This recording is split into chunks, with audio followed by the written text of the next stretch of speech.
every faith in this planet, every group, either they call themselves capitalist, communist, whatever, atheist, this is a machine. This is a faith. This is a taghut. It have its own taghut. It have its own existence in a certain dimension, which possess the human being who choose it, which interfere and make a change in his life, all to hellfire, except the absolute submission, Islam, except the path to salvation, with all what comes with it, rules, believe. Additional to that, the understanding why we're here and things, the figure of things and what's deep, what's behind it. Those who call themselves Christian, they are related to a taghutic figure, and if they know about it and they insist, there will be a horrible punishment. There is an excuse for certain groups among them who just like the Messiah. They supported to them, supporters of the Messiah. Nasara, didn't try to manipulate why they're called Nasara, and have nothing to do with the Nasri and Israelis. No. City. No, nothing. Because he's not from there, he's from the Holy Land itself. Anyway.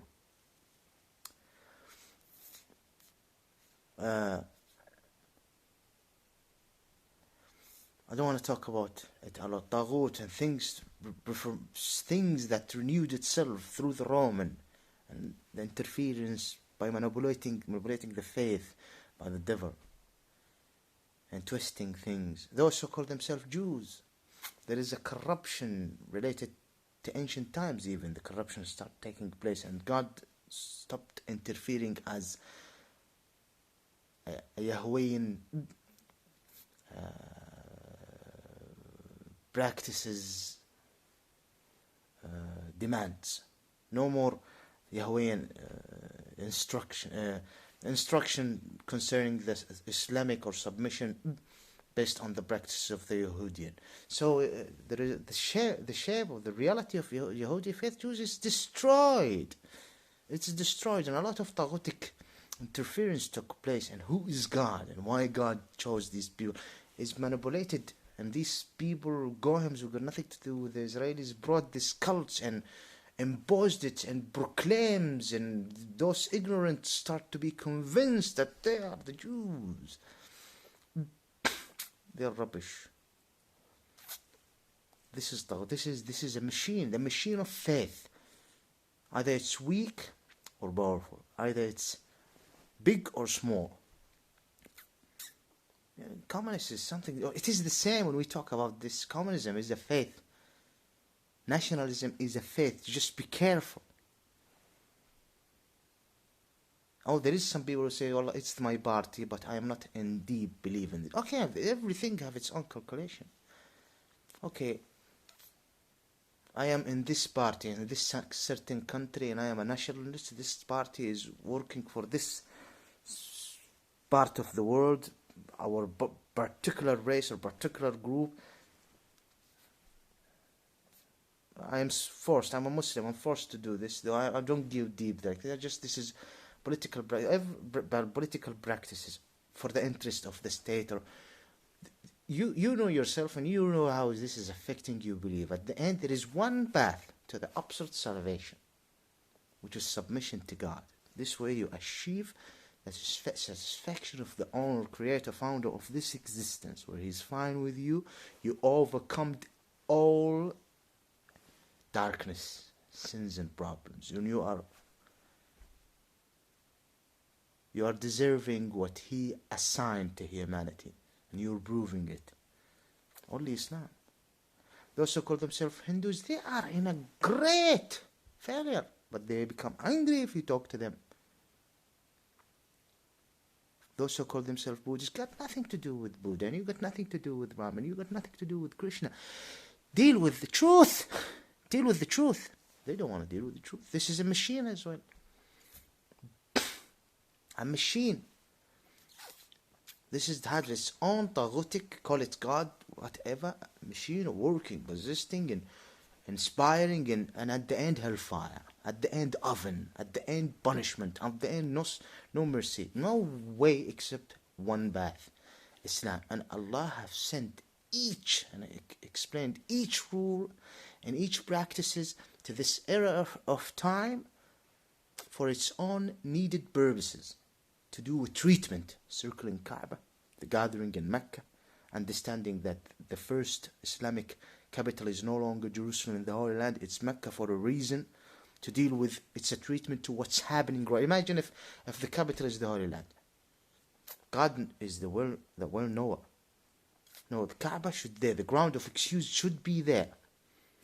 To its own certain also purposes, times and things. So that the ground of excuse is there. Ground, I mean, iqamatul hujjah. And how God is going to evaluate people. You know the truth, you heard about it. Throwing the stone at these 3 statues. Why it's looked like this? Have nothing. You need to know that the crescent have nothing to do with the instruction of God. The color green have nothing to do with Islam. You need instruction. You need to know and look, and this is your responsibility. Absolute submission to the owner, founder, creator. No statue, no image. God is bigger, greater, bigger. Allah Akbar means greater and bigger. From all sort of imagination that you would try to represent. God is just bigger and absolutely greater. God owns everything, and from Him to the creation will only be goodness. Those who have souls, and only goodness. The badness comes from the creation themselves. God not to be blamed. The path is easy, not hard, and there is levels after the aqidah and belief system. You call yourself a Christian, you want to insist. This is your problem. He called himself a Shiite. He insists. This is his problem. They just want to twist the truth. You want to keep on calling yourself a Jew and occupy our whole land and do all sorts of things that like bringing the wrath of God, and you're questioning Quran and you're twisting things and saying Quran said this. Quran will understand that Quran is sending a threat to you. Even in prophecies, a threat that you shouldn't do this, and this is a reason to believe that the final messenger. You don't just interpret it the way you want. Those who call themselves Hindus, it's some machine going to the race, going to the faith. It's a machine that is owned by one creature, which you're dealing with his taghuts as God, Satan. Those who call themselves, yes, no, this is the truth. You need to accept it. All of these. No mercy. Because at the end, as much as you can go to the spiritual world and see the proofs and the evidence, I see, no, this is rubbish. This is rubbish. You need an absolute clearness in your soul. An absolute clearness. Sibghat Allah.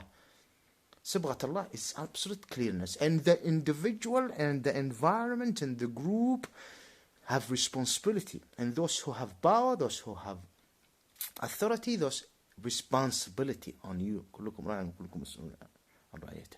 كلكم راع وكلكم مسؤول عن رعيته. You all, I don't know, you're all responsible. Each one in his position. The society, each member, as long as he's an adult with and he's not insane. There is a responsibility. That's it. All of these rules come with it. Just wake up before you go to hellfire. Okay? Why don't you wake up? Oh yeah, I'm doing my best to just renew my belief and ask God forgiveness. I'm just saying to this dark group or causing trouble. Just wake up before you go to hellfire, the oven. Yeah, make it in your twisted mind, this calculation. And see, you might wake up. That's inshallah, so that you would push the darkness away from us. Thank you.